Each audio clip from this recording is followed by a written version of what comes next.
अब आपने आम आदमी पार्टी के लिए 4 राज्य दिखाए जहां हमारा कोई अस्तित्व नहीं था। मैंने भाजपा का तेलंगाना दिखा दिया तो आपको दर्द होने लग गया। चारों राज्यों की बात हो ना, अब क्यों दर्द हुआ आपके दिल में? आम आदमी पार्टी के 4 राज्य दिखा रहे हो और कह रहे हो आम आदमी पार्टी का सुपड़ा साफ हो गया, तो वहां तो हमारा अस्तित्व ही नहीं है। हम तो संगठन बनाने के लिए चुनाव लड़े। भाजपा जो तेलंगाना में 50 साल से चुनाव लड़ रही है। जय हिंद दोस्तों, स्वागत है आपका अपने यूट्यूब चैनल में एक बार फिर से। फ्रेंड्स, आज की वीडियो बहुत ज़्यादा इंटरेस्टिंग होने वाली। राघव चड्ढा आए हैं आज की जो डिबेट करने के लिए है, किस तरह से उन्होंने गोदी मीडिया को धो डाला, तो इस वीडियो में हम देखेंगे। वीडियो को पूरा देखना, बिल्कुल भी स्किप मत करना। वीडियो बहुत ज़्यादा इंटरेस्टिंग होने वाली। चलो इस वीडियो को देख लेते हैं, बाद वीडियो के बारे में हम बात करेंगे। आते सुनो तो वो बड़ी बड़ी लगती हैं कि आप बीजेपी को किसी तरीके से हरा देगी।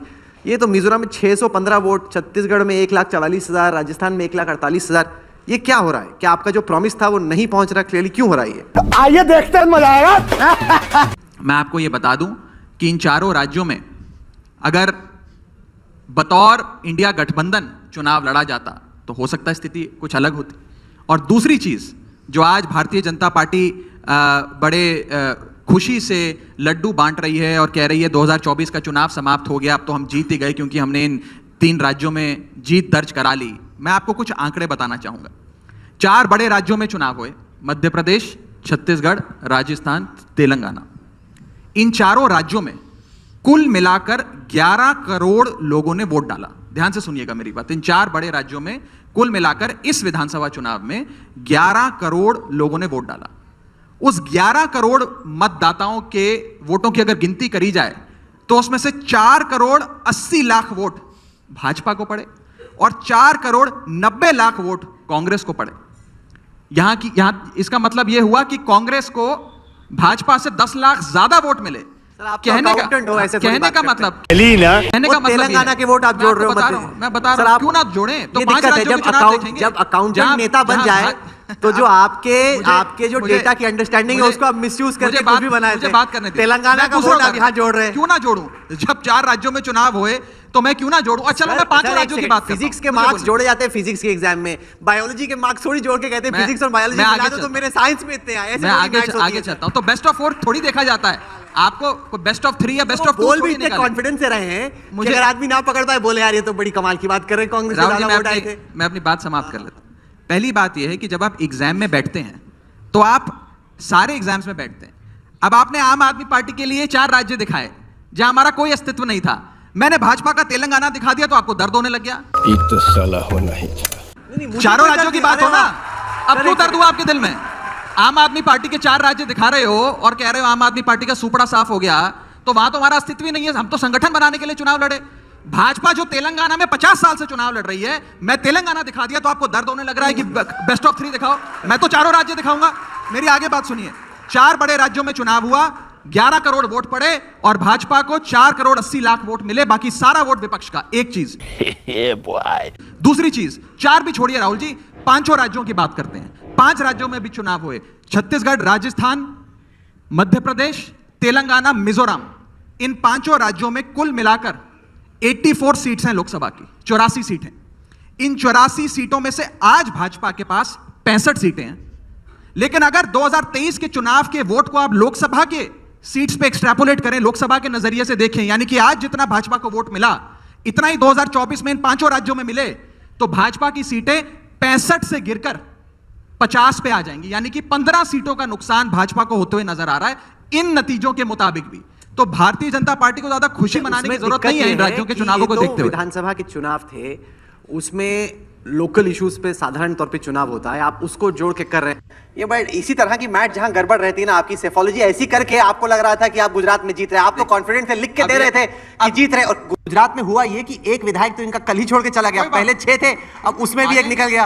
इन छोटे मोटे प्रोग्रामों से कितना कमा लेते हो? जनता तो छोड़ के नहीं गई ना, विधायक ही गया है। जनता तो आज भी साथ खड़ी है। और बड़ी बात देखिए, यह कहना उचित नहीं है कि राज्य का चुनाव लोकल मुद्दों पे होता है। जब भाजपा जीत जाती है तो कहते हैं प्रधानमंत्री के नाम पे जीती, जब मैं कोई दूसरे आंकड़े दिखाता हूं तो कहते हैं राज्य का चुनाव तो लोकल स्तर पे होता है। यह बात नहीं। और दूसरी बात मैं आपको बताना चाहूंगा, 2018 में ये तीनों राज्य भाजपा हार गई थी, लेकिन 19 में भाजपा की सरकार बन गई। 2003 में ये तीनों राज्य भाजपा हार गई थी, कांग्रेस की सरकार बन गई। तो फिर 23 में तीनों राज्य भाजपा जीत गई। उस लॉजिक के हिसाब से भी 24 का चुनाव भाजपा को हारना चाहिए। क्या बात कर रहे हो आप? 2019 के मुकाबले इस 2023 के विधानसभा चुनावों में इंडिया गठबंधन की जितनी पार्टियां थी जिन्होंने ये चुनाव लड़े, उन सबका वोट शेयर बड़ा है। और कांग्रेस की जहां 2019 में इन 5 राज्यों में 6 सीटें थी, अगर वही वोट शेयर जो आज उन्हें मिला 2024 के इलेक्शंस में मिलता है तो उनकी 22 सीटें बढ़ती हैं, 28 सीटें हो जाती है। बिल्कुल ऐसा होता है और होता है, नजर आएगा। असेंबली के ट्रेंड को आप लोकसभा में ऐसे नहीं यही तो भाजपा कह रही है कि अब तो चुनाव ही मत लड़िए, क्योंकि 3 राज्य हम जीत गए, अब तो हम 24 जीतेंगे। जान दे देंगे इसके लिए। जो आंकड़े थे मॉर्निंग कंसल्ट के, वो बताते हैं कि 76% अभी भी मोदी जी की लोकप्रियता है। उसकी एक वजह यह भी है कि विपक्ष की कोई एक ठोस सोच नहीं है। आप लोग एंटी मोदी हैं, एंटी बीजेपी हैं, ये तो साफ है, लेकिन आप लोगों का कोई एक आइडियोलॉजिकल फ्रेमवर्क नहीं है जिसके तहत लोगों को लगे कि नहीं यार मैं इन पे विश्वास कर सकता हूं। आपस में तो लड़ते रहते हैं, कभी आप एक दूसरे को भला बुरा बोलते हैं। अब ऐसे में क्या वो मैसेज है जिसको लेके आप जनता क्या जा रहे हैं? राघव, यहां पर बैठे लोग क्यों दें आपको वोट? राहुल जी, किसी व्यक्ति या किसी पॉलिटिकल पार्टी से कम हम लोगों को तो कोई दुश्मनी नहीं है। हम लोग सब मिलकर एक बेहतर भारत की ओर काम करते हैं। चुनाव होते हैं, चुनाव में 2-2 हाथ सारी पार्टियां करती हैं, तो इसमें कोई किसी व्यक्ति से दुश्मनी नहीं। एक चीज।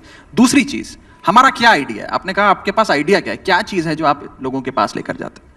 राहुल जी, जब आम आदमी पार्टी शुरू हुई थी तो हमने कहा था कि हम राजनीति करने नहीं, राजनीति बदलने आए। हमने कहा मुफ्त बिजली देंगे, मुफ्त पानी देंगे, अच्छी शिक्षा देंगे, मुफ्त इलाज देंगे, तीर्थ यात्रा कराएंगे बड़ों बुजुर्गों को, महिलाओं को 1-1 हज़ार रुपये उनके बैंक में डालकर सहायता राशि देंगे। तब ये भाजपा के लोग हमें कहा करते थे कि रेवड़ी बांट रहे हैं, कंगाल हो जाएगी सरकार, ऐसे थोड़ी चुनाव जीते जाते हैं। आज यही भाजपा जब छत्तीसगढ़, मध्य प्रदेश और राजस्थान में चुनाव लड़ती है तो कहती है 200 यूनिट फ्री बिजली देंगे, वोट दे दो। 1,000 रुपये हर महिला के बैंक अकाउंट में डालेंगे, वोट दे दो। यहाँ तक कि भाजपा के उस समय के मुख्यमंत्री मध्य प्रदेश ने तो छाते और चप्पल तक बांटे थे वोट लेने के लिए। आम आदमी पार्टी ने एक आइडिया दिया इस देश में, वो है वेलफेयरिज्म की पॉलिटिक्स का, लोक कल्याणकारी नीतियों की पॉलिटिक्स का, जो एक परिवार के लिए सरकार एक वेलफेयर सोशल सिक्योरिटी नेट तैयार करती है ताकि सम्मानजनक जीवन जीने के लिए जितनी बिजली, पानी, शिक्षा, स्वास्थ्य आपको मिलना चाहिए वो मिलता है। आप कांग्रेस को दिल्ली और पंजाब में?